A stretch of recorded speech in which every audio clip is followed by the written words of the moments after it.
She thought she was buying a condemned shack on the edge of nowhere. But when Avery Lane stepped through the warped steel doors of the $300 garage she'd won at auction, the air inside stopped her cold. Under a thick layer of dust sat two cars, impossibly sleek, unmistakably vintage, and unlike anything she'd ever seen. One was silver, the other, bright pink, with a front grille she couldn't place, and a plate marked, "Prototype." Before we dive in, let us know where you're watching from, and if stories like this make your heart race, hit that subscribe button. Tomorrow's episode reveals what was hidden beneath the garage floor. You won't believe it. The auctioneer barely looked up when he called it. Lot Hassanoni 7, abandoned industrial storage unit. Located just off Route 19, listed with a starting price of $200. No photos, no description, just a county plat map, and the words garage structure, wood divided by steel hybrid, poor condition. Most bidders didn't even glance at it. The bidding war was for the old brick warehouse closer to town, the one rumored to still have antique equipment inside. But Avery Lane wasn't here to compete. She was here to distract herself. The $300 she bid was almost impulsive. A dare to herself. A why not decision made with her arms crossed, and heart not entirely in it. She hadn't even told anyone she was coming. Just woke up that morning, made bad coffee, saw the auction notice in her inbox, and drove the hour to the courthouse parking lot with nothing but a gut feeling and a quiet ache she couldn't name. When her number was called, she barely reacted. Lot 117. Sold. $300. No applause. No congratulations. Just a receipt printed on thin paper, and a woman at the table who slid it toward her without looking up. Structure's condemned, she added flatly. Be careful. Avery took the receipt like it might dissolve in her hands. Her fingers were still stained from work oil and brake. Dust under her nails, a cut on her knuckle from yesterday's stubborn brake caliper. Her little shop on the edge of downtown barely survived the last quarter. This wasn't an investment. It wasn't even a risk. It was a question. One she didn't know how to ask aloud. She drove out there alone. The garage looked worse than she expected. Tin siding rusted orange and blue-green. Roof bowed in the middle like it was trying to exhale. Two large bay doors were chained shut, and a hand-painted "Keep Out" sign swung half-hinged in the wind. Grass poked through broken concrete. The smell of creosote and rot hung in the dry air. Something had died near here figuratively, if not literally. She stood in front of the building with the keys from the county, but the padlock was fused with rust. No keyhole left to use. She went back to the truck, grabbed her bolt cutters, and returned with a grim set to her jaw. She snapped the lock with a crunch. The chain slid free with a clatter. The bay doors groaned as she shoved them apart, metal protesting every inch like a living thing being forced awake. And then, silence. Dust motes hung in the light, like suspended stars. The smell of old oil and forgotten time rolled out like a breath. Avery didn't step inside right away. Her boots held just outside the threshold, because something in that garage wasn't junk. It was waiting. She stepped inside slowly, as if crossing a line into something sacred. Her boots clicked on concrete thick with grime, and the door hinges screamed one last warning before settling into stillness. The light outside cut a sharp line across the floor, illuminating decades of dust, tool fragments, and spiderwebs that glinted like threads of glass. There were shapes, two of them, side by side in the dim half of the garage, long under tarps so caked in dirt they looked like the ground itself had grown up over them. Avery's heart skipped. They weren't junk piles or rusted-out chassis. The silhouettes were too clean, too intact. She swallowed, took a breath, and moved closer. Her hand reached out before her mind caught up, fingertips brushing along the fabric. Beneath the dust, the material was stiff, almost canvas-like, industrial. Someone had meant to protect whatever was under here. Avery glanced around. The garage wasn't large. Maybe 4 cars could fit inside if spaced tightly.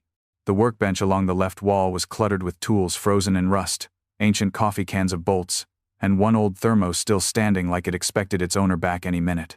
A cracked clock above it blinked 3, 4, long dead. She turned back to the car-shaped mound. With both hands, she gripped the tarp's edge and pulled. The fabric resisted, then gave way with a dry snap. A cloud of dust billowed up, catching in her throat and eyes. She coughed, waved the air clear, and blinked into focus, and saw the car. Sleek. Unmistakably retro. Curves like a concept sketch, but with more metal than plastic. It was the kind of car you'd expect to see in an old Motorama ad, or a futuristic comic book, all polished lines and impossible design choices. The body was silver gray with undertones of blue. No name badge. No VIN on the dash. Just a strange grille design she didn't recognize. Vertical slats, wide smile, aggressive. "What the hell are you?" she whispered, brushing her hand across the hood. The metal was cold but smooth, not rusted, preserved. She moved to the second car. This tarp came off easier. It had already started slipping at the corner, like it had been disturbed once, and never fully recovered. As she peeled it back, the light caught color. Pink. Not pastel. Not Barbie.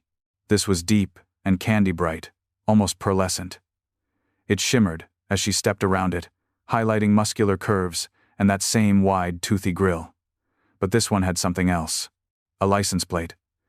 88 to 520, she read aloud. And above it, a riveted strip that read, Prototype. Her breath caught. It wasn't just the color or the condition. It was the deliberateness. These weren't junked. They were placed. Hidden. Tucked away for reasons someone hadn't wanted found. Avery stepped back between them, heart pounding. 2 cars. No records. No rust. And they'd been sitting in silence for half a century, just waiting for someone to open the doors. It didn't make sense. That was the first thing Avery kept thinking as she circled the pink car again. Everything about it said contradiction.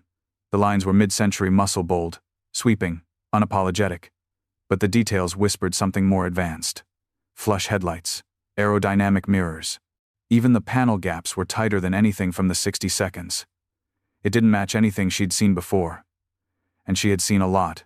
Avery had rebuilt Fairlanes, Mustangs, even a Galaxy once for a client with more nostalgia than budget. She'd studied Ford history, knew the concept models, the secret what-ifs, the one-offs that made it to car shows and then vanished into the corporate archives. But this one? It wasn't in any book. She knelt down, scanned the rocker panels, looked for signs of tampering, but the seams were clean. The tires were old but intact. Rims styled in a way she'd only ever seen on prototype sketches from old magazines. A thin chrome strip traced the side profile in one unbroken line, and the windshield was tinted faintly gold. And then there was the plate. 88 to 520.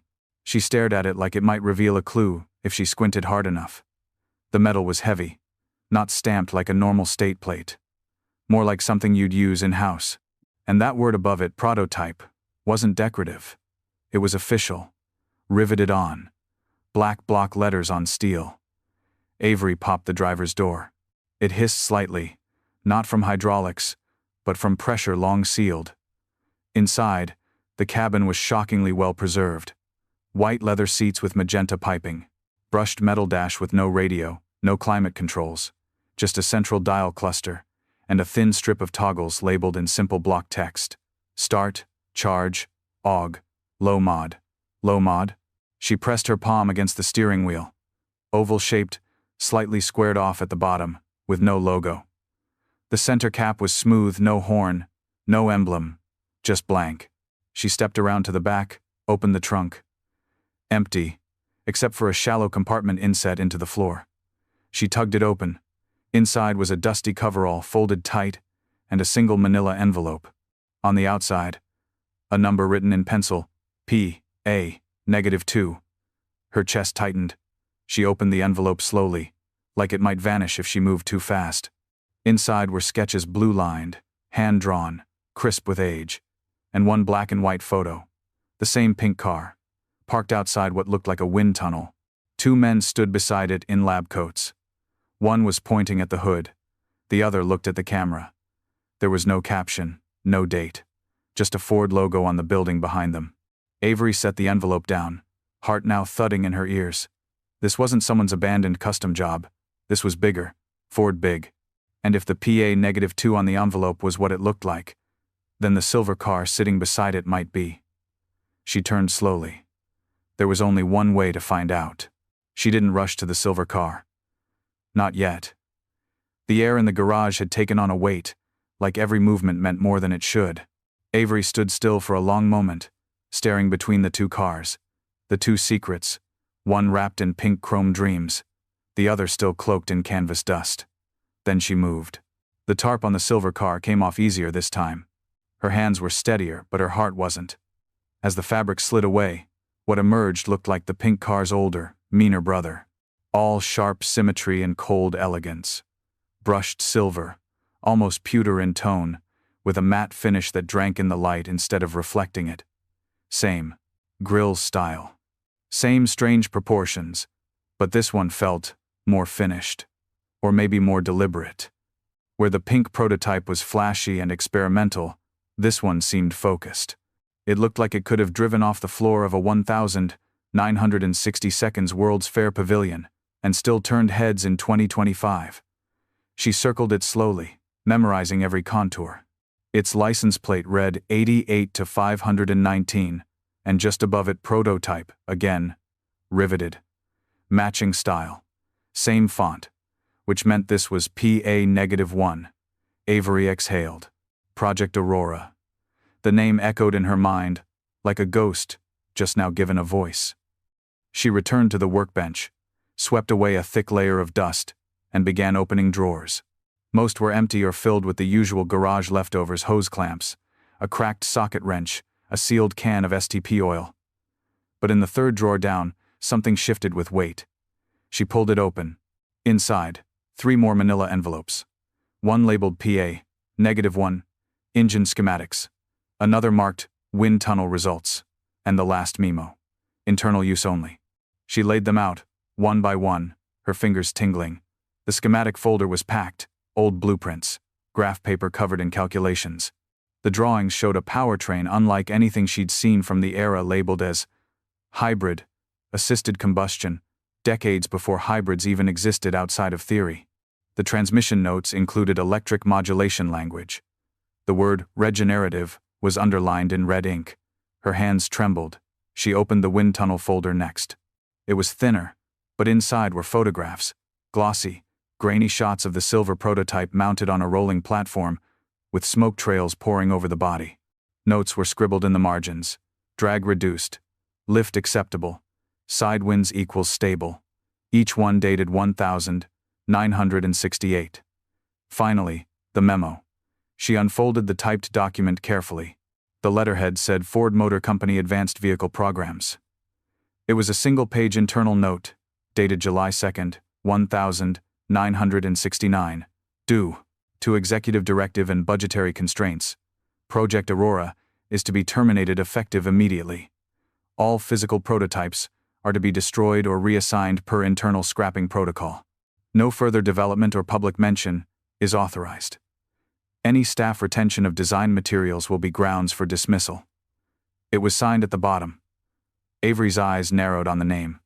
R. W. Ziegler, Vice President, Special Projects Division. She knew that name. And this garage? It wasn't just abandoned. It was a graveyard someone never meant to be found. She didn't sleep that night. Not really. Her body went through the motions: shower, tea, half a sandwich, but her mind never left the garage. The pink car, the silver one, the documents, the faded photographs. The word hybrid scrawled in the margin of a 1,960 seconds blueprint like it was nothing special. Like they'd known. By midnight, she was sitting cross-legged on her couch, laptop open, staring at a list of contacts she hadn't touched in years.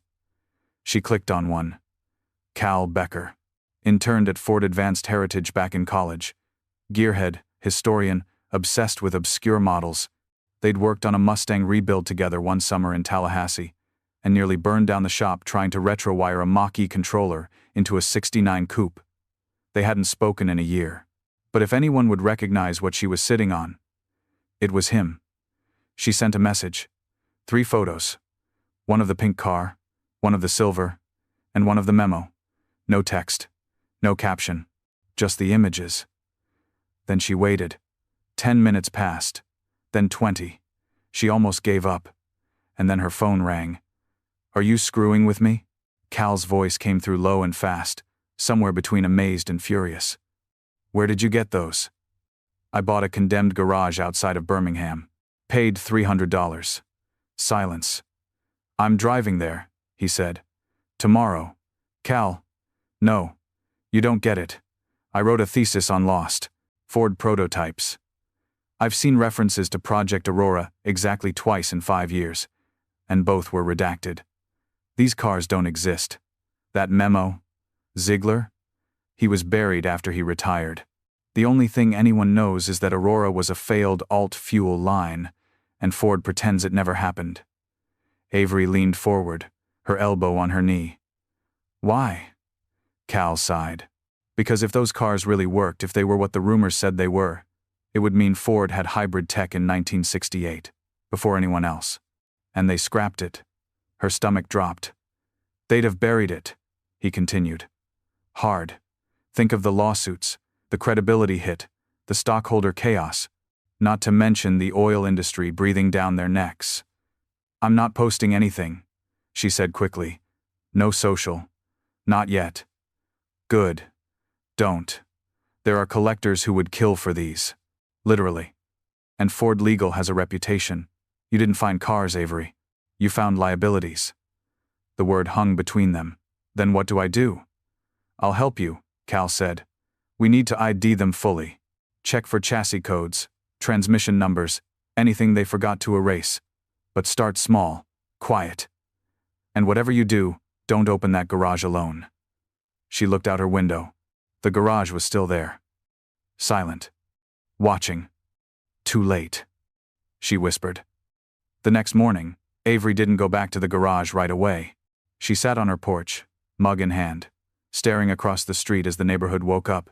A jogger passed with earbuds in. A delivery van rumbled down the hill. Normal life marched on, blissfully unaware that 2 pieces of automotive history were hiding behind a sagging tin roof and a chain-link fence. She needed help. Not just Cal's knowledge. She needed hands, tools, backup. And she needed Wyatt. Her phone sat heavy in her palm as she stared at his name. They hadn't spoken in over a year. Not since the fight.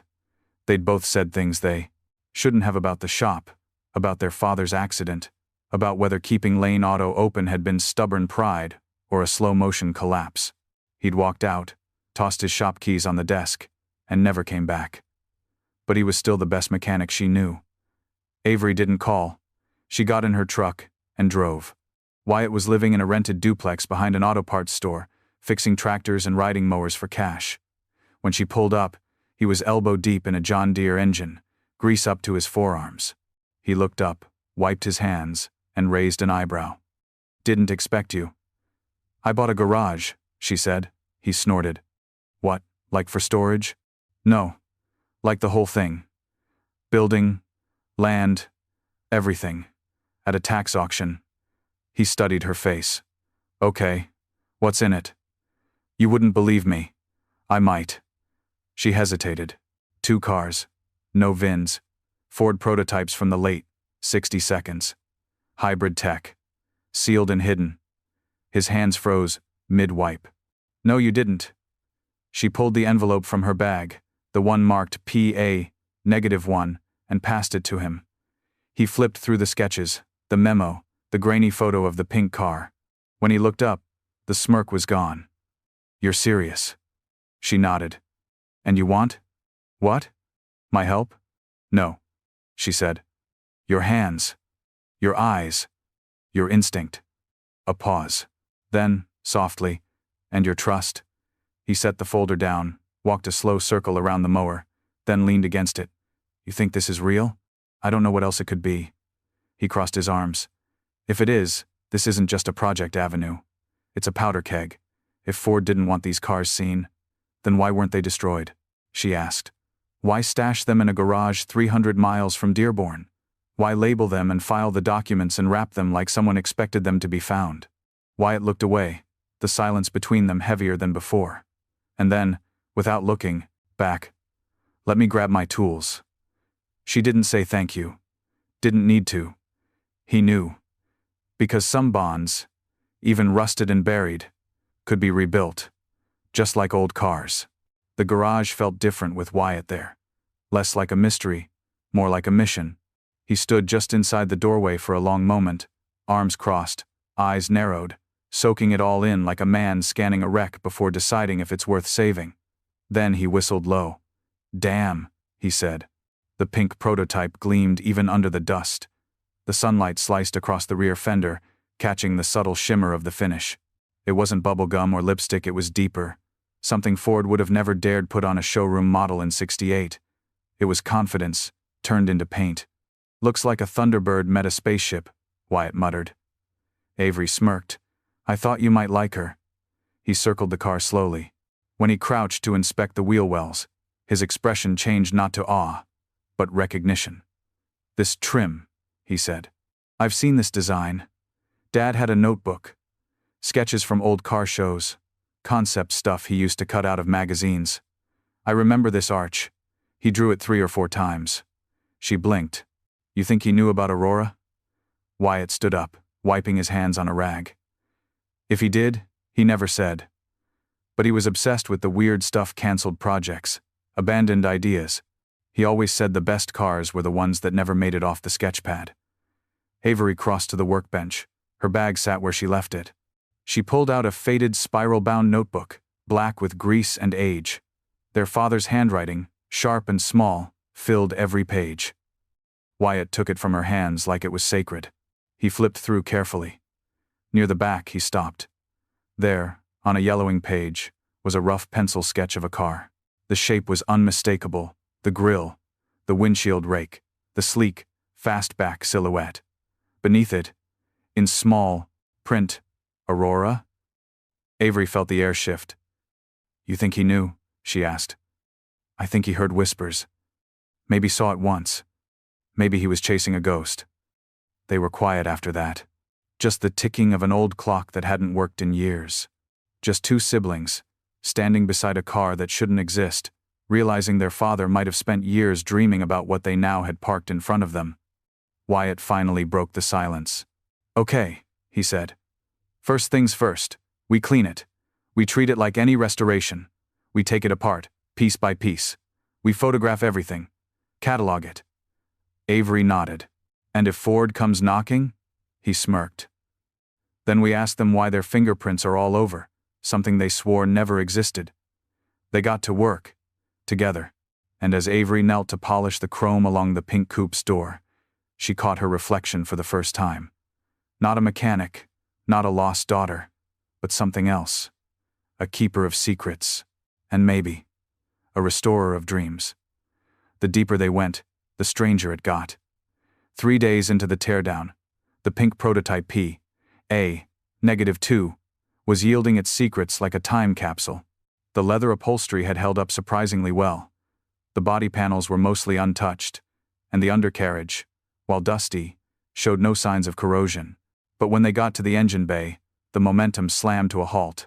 "Something's missing," Wyatt said, straightening from the open hood. Avery joined him, wiping sweat from her temple. "You mean like a part?" He nodded, pointing.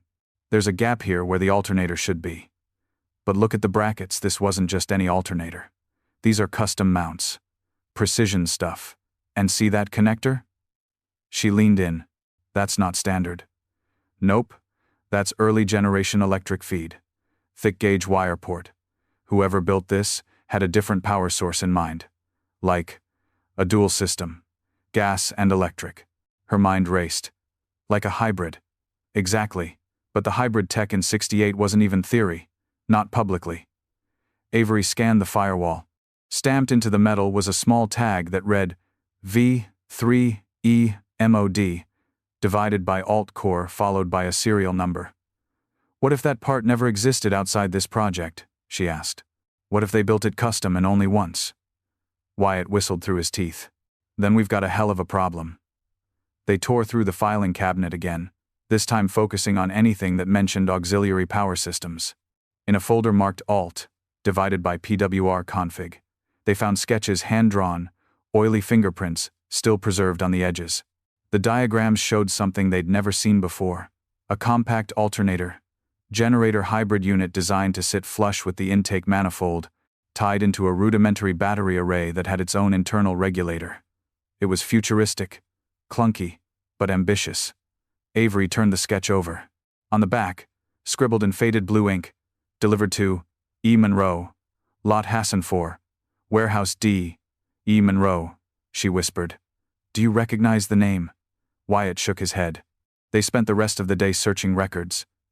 Avery called the county clerk, the library, even the DMV archives. Finally, buried in an old newspaper clipping from 1972, she found it. Ellis Monroe, former Ford engineer, retired after the termination of multiple experimental fuel programs. Known locally as a recluse. Last listed address: Hickory Ridge, a small town an hour north. That's our guy, Avery said. If anyone has that missing part or knows what happened to it, it's him. Wyatt crossed his arms. You're planning to just knock on his door and ask if he's got a 40-year-old miracle alternator sitting in his garage? She raised an eyebrow. You got a better plan? He didn't answer. Because the truth was, if they couldn't find that part, PA-2 might never run again. And whatever project Aurora had tried to prove would stay buried in silence. The night was still, but the garage wasn't. Avery jolted awake at 3:13 a.m., not to a sound, but to the absence of one. She always left a small battery-powered radio playing low in the office, the old kind that hummed even when silent. Tonight? Nothing. Just dead air. She pulled on her boots, grabbed the flashlight from the kitchen drawer, and stepped outside. The Alabama air was thick with humidity. No wind, just the slow buzz of a cicada somewhere deep in the pines. The garage sat in shadow at the back of the lot, its shape oddly darker than the sky behind it. Something felt wrong, a pressure, like the stillness was holding its breath. Avery approached slowly, heart thudding against her ribs. When she reached the side door, her fingers hovered above the handle. Unlocked. She always locked it. Her pulse spiked. She pushed it open with the flashlight raised. Inside, everything looked normal at first. The cars still sat under partial tarps. The tools lay untouched. But then she saw a trail of wet footprints on the concrete, just visible in the flashlight's beam. Mud. Faint tread. Someone had been in here. Wyatt? She called out instinctively, even though she knew it wasn't him. No answer. She followed the prints. They stopped at PA-1. The silver prototype. The hood had been popped. Avery's stomach dropped. She rushed forward, yanked the hood fully open. Nothing missing, nothing added, but someone had looked, probed, as if confirming it was real. She scanned the garage again, flashlight shaking slightly now. Near the back wall, the filing cabinet stood, half-open files displaced. She checked the document folders. 2 were missing. Dyno test data and confidential correspondence. Gone. She backed toward the door, grabbed her phone and dialed Wyatt. He picked up groggy. It's 3 in the... Someone was in the garage. Silence. Then, you okay? Yeah. But they knew what to look for. Took files. Checked the engine bay. I'm coming. She stayed outside until his headlights cut through the fog 20 minutes later. He checked the perimeter, then the cars, then the office. No sign of forced entry, just that unlocked side door like someone had a key, or knew how to pick one. When he was done, he looked at her. We're not the only ones who know what's here. Avery nodded. And they weren't amateurs. They didn't vandalize, didn't steal tools or parts, just documents, just info. She looked back at the garage. They were confirming something. Wyatt exhaled hard. Yeah, that it's real. They changed the locks before dawn, added a motion sensor camera, rigged a temporary alarm. But even as the sun rose and the world began again, one thing stayed with Avery. That sickening feeling of being watched. Because once a secret's out, you can't put it back. And someone, somewhere, had just reopened a file they thought was buried forever. They found Ellis Monroe 3 days later. Or rather, he found them. The knock came just after lunch. Wyatt was under PA-1 tracing the wiring harness. Avery had just pulled a tarp off the second workbench when she heard the tap tap tap, soft, but purposeful. She wiped her hands and opened the garage door. The man standing there was thin, wiry, and weathered like driftwood. gray hair combed neatly back, a button-down shirt tucked into jeans that had seen decades. His left leg had a slight shake to it, and his right hand gripped a worn leather satchel. He looked past her to the pink car, then to the silver one, then back to her. "You're Avery Lane?" His voice was soft, roughened by age, or regret, maybe both. She nodded slowly. "And you are?" He opened the satchel and pulled out a yellowed ID badge, encased in brittle plastic. It read, "E. Monroe, Ford Motor Co., Experimental Division. I helped build them," he said simply. Wyatt stood up from behind the silver prototype, wiping his hands. "You're Ellis?" The old man nodded once, then walked inside, like he belonged there. He didn't touch the cars. He didn't ask questions. He just stood between them, hands trembling slightly, eyes glossy. "I thought they were gone," he whispered. "Both of them." He motioned toward the pink coupe. "We called her Aurora too. She was never meant to see sunlight. Too wild. Too hopeful." The execs hated her color, hated the shape, hated that she didn't fit the mold. "And the silver one?" Avery asked. "Aurora one. Sleek, safer. A compromise between future and palatable. They liked that one. But the battery tech was too early, too volatile. Ziegler shut us down before we ever got the bugs worked out." He pulled a folded paper from his satchel, another blueprint. This one was for the missing alternator unit, the same one the pink prototype needed. "I built this," Ellis said. "We called it a power assist core. It wasn't quite a hybrid system. More of an electric kicker, gave the engine a boost under load, and captured power on deceleration." "Sound familiar?" Avery's breath caught. "Regenerative braking." He nodded. 15 years before anyone else tried it. We had range maps, dyno results, but it scared them. Too different. Too expensive. And when the oil companies leaned in, he trailed off. "They ordered it destroyed." Wyatt finished. Ellis looked down. "They did. I was told to burn everything, but I didn't." He motioned to the garage.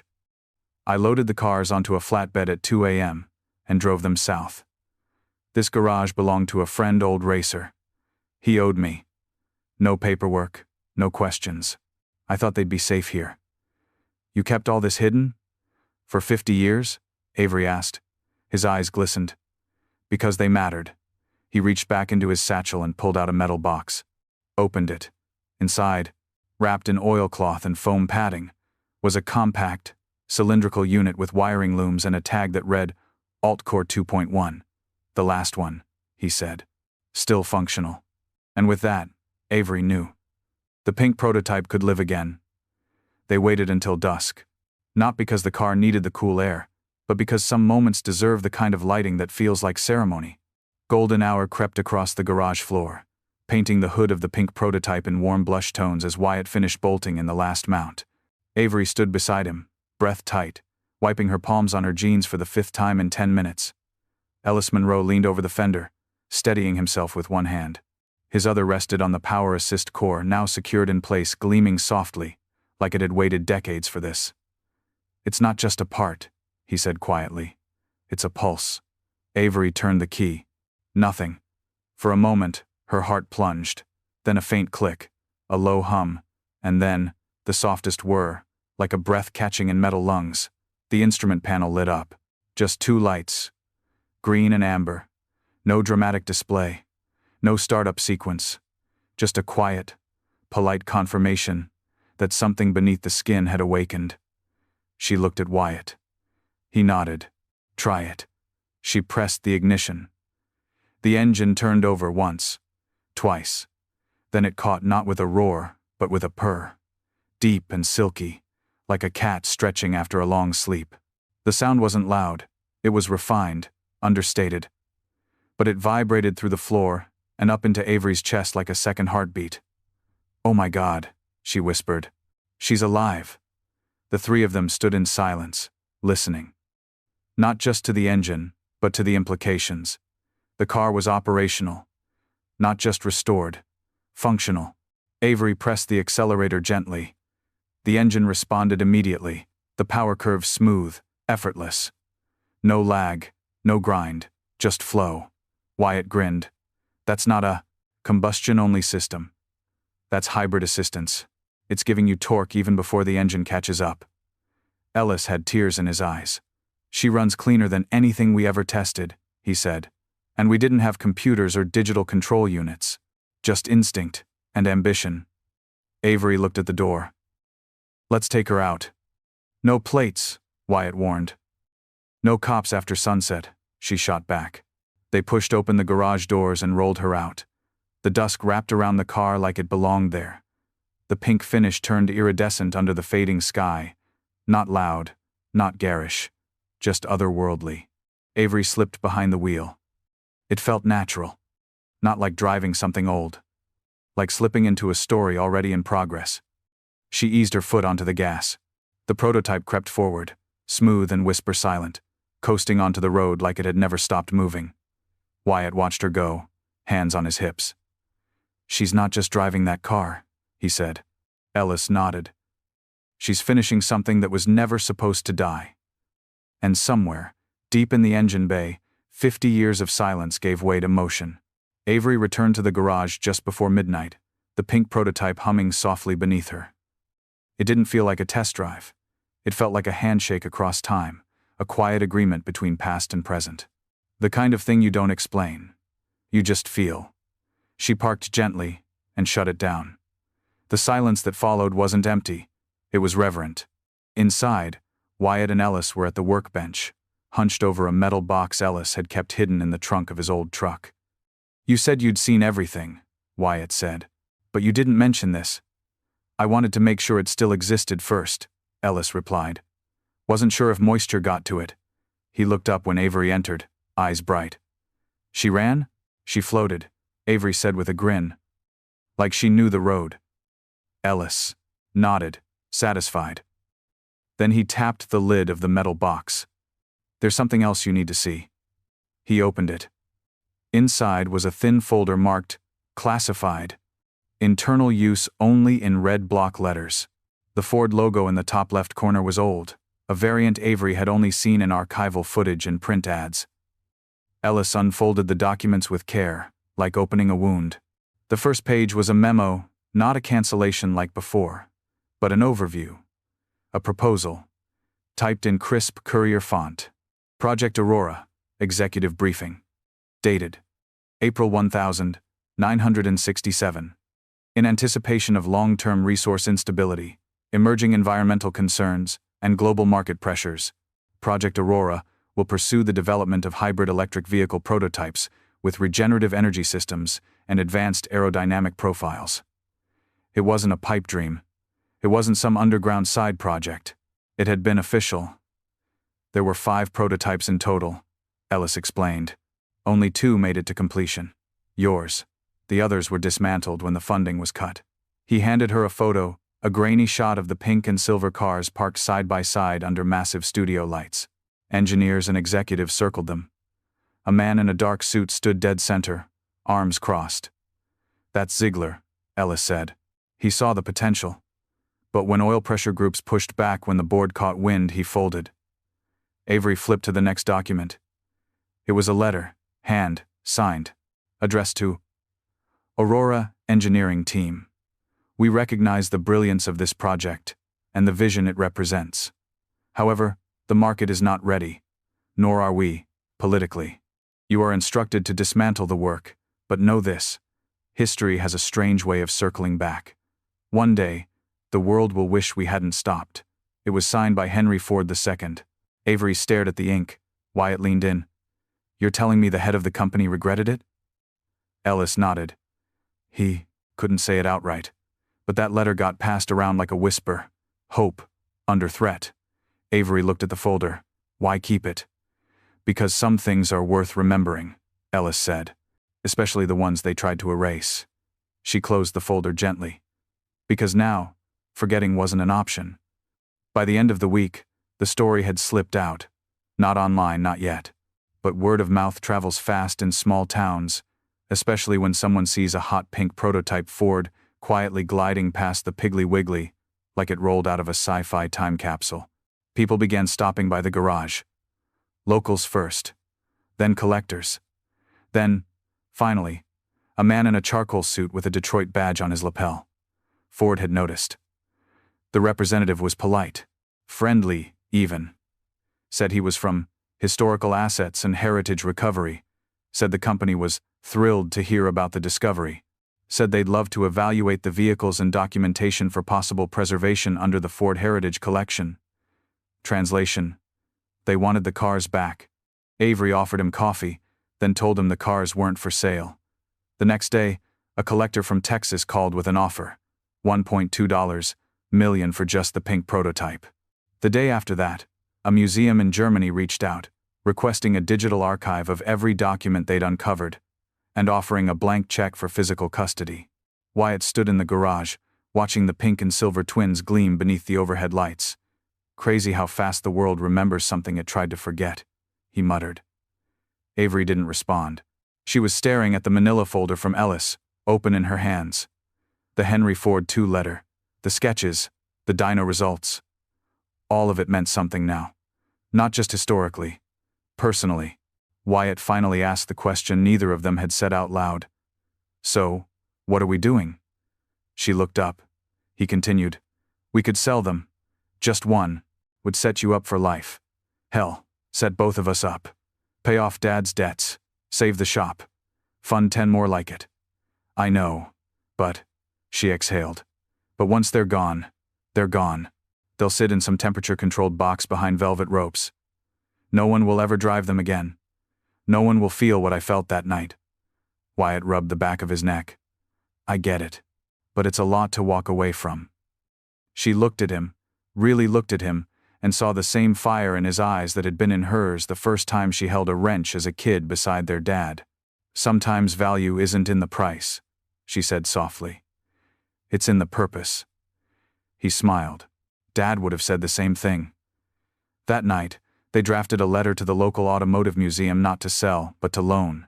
With 2 conditions. The cars must remain operational, and once a year, they must return to the garage for a community event called Aurora Days. No velvet ropes, no glass walls, just engines, and stories, and the promise that history, when rescued, could still have a future. They called it Aurora Night, though no one had really planned it that way. Word had spread far beyond Hickory Ridge. Gearheads, history buffs, former engineers, and more than a few journalists made the trip. But most of the crowd that gathered outside Avery's garage that Saturday evening were locals. Curious, skeptical, excited. Some had grown up here.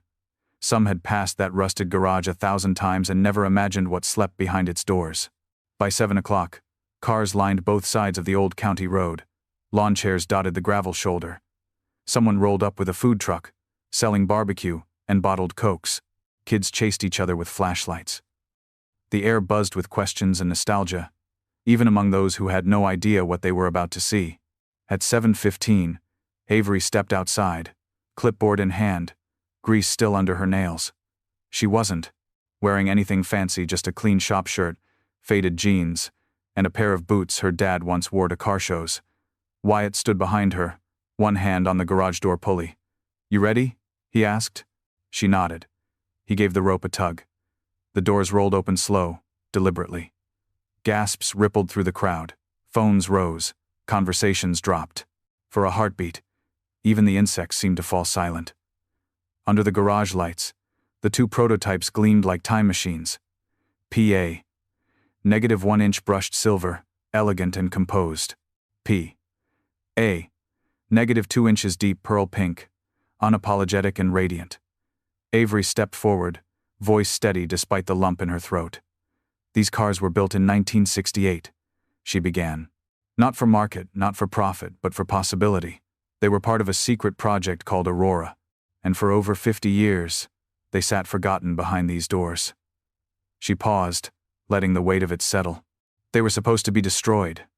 They weren't, because someone believed they still mattered. And now? They do. Wyatt climbed into the silver prototype. Avery slid into the pink. With a nod between them, they turned the keys. The engines didn't roar. They hummed smooth, strong, alive. The crowd erupted in applause, cheers, even tears. A few old-timers pressed their hands over their mouths. One man in a veteran's cap saluted. A girl near the front, no older than 10, whispered, "It's like watching the future from the past." Avery and Wyatt eased the cars forward. They coasted onto the street, headlights casting long beams into the dusk. The crowd parted to let them through, then followed on foot, clapping, laughing, crying. No stage, no velvet ropes. Just pavement, headlights, and living history. When they returned, Avery stood beside the cars as people filed past. Some asked questions. Others just touched the fenders in awe. A woman in her 60s leaned in close and said, "Your daddy'd be proud, honey, not just of the cars, of the to heart." Avery smiled. Because she already knew. The morning after Aurora night, the garage was quiet again. Not empty, just calm. Like a song that had finished its crescendo and now rested in the quiet hum of what comes after. Wyatt stood near the tool chest, sipping black coffee from a chipped mug. Avery sat on the bumper of the pink prototype, wiping a smudge off the quarter panel that someone's thumb had left the night before.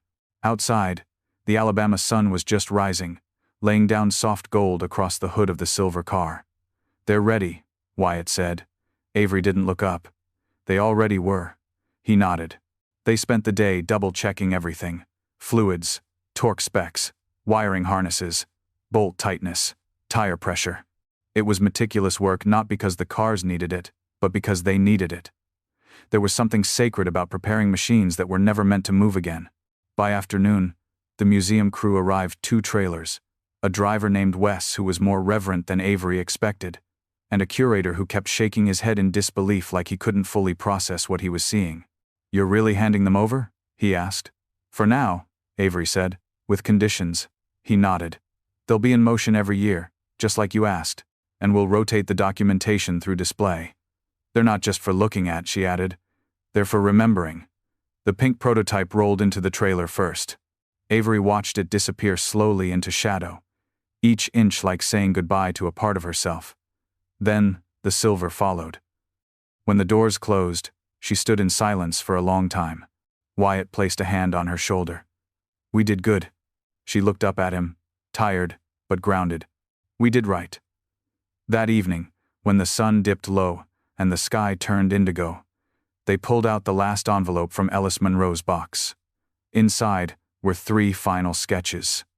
One showed a 4-door version of PA-2 sleeker, refined, painted a deep sapphire blue. Another was a rough sketch labeled Aurora 3, dated 1970, with gull-wing doors and solar panels penciled faintly on the roofline. The third was a letter, short, handwritten. "If these ever live again, maybe it means we weren't crazy. Maybe it means the world finally caught up.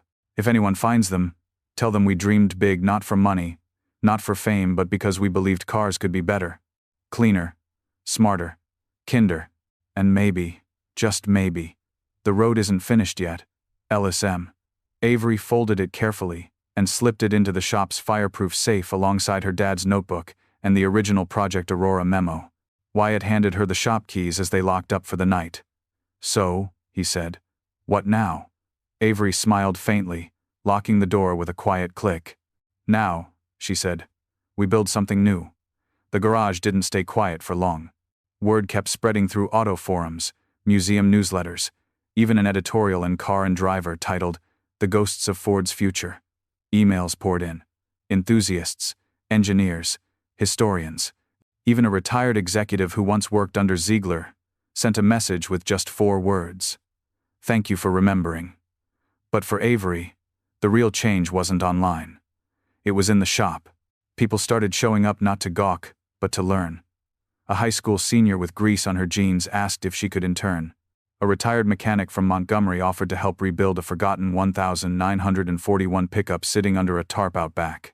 A mother of 2 came just to ask if Avery would teach her how to change her oil, because no one else ever had. Avery said yes. Every time. The garage that once held a secret was becoming something louder, bolder, a place for stories, skills, second chances. She hung a hand-painted sign above the main workbench. Aurora Garage, where the future was always meant to go. In the corner, framed between her father's sketchbook and Ellis's letter, hung a photo from Aurora night, the pink and silver prototypes side by side. headlights casting soft cones of light onto the faces of wide-eyed children. Beneath it, in black marker, they were never just cars. Wyatt officially rejoined the shop, his name stenciled once more on the locker he'd abandoned a year ago. The rift between them didn't vanish overnight, but it healed the way old metal does, with time and heat and pressure, stronger than before. On a rainy Tuesday morning, Avery got a package from the museum. Inside was a worn envelope. No return address, no note, just one item, a key. Old, heavy. The Ford logo, almost worn smooth. Tied to it was a tag. Aurora 3, if you ever build it. She turned it over in her hands, heart pounding, not from fear, from fire. Later that week, she cleared a bay and wheeled in a blank frame, a raw chassis, bare and waiting. She pinned the original Aurora 3 sketch to the wall, added her own notes, adjusted the lines, scribbled new ideas, because some stories aren't finished. Some legacies aren't about what's found, but what's created next. On Saturday mornings, the garage buzzed again, not with mystery, but with motion. Hammers, laughter, teaching, dreaming. And on Sunday evenings, Avery would sometimes sit at her father's old stool, look at the blueprint taped to the wall, and whisper to herself the same words Ellis had once said. Maybe the world's finally caught up. But Avery Lane? She wasn't just catching up anymore. She was building ahead. And this time, the road didn't end behind a locked door. It started right here, with purpose, with people, and with the roar of something beautiful waking up beneath her hands.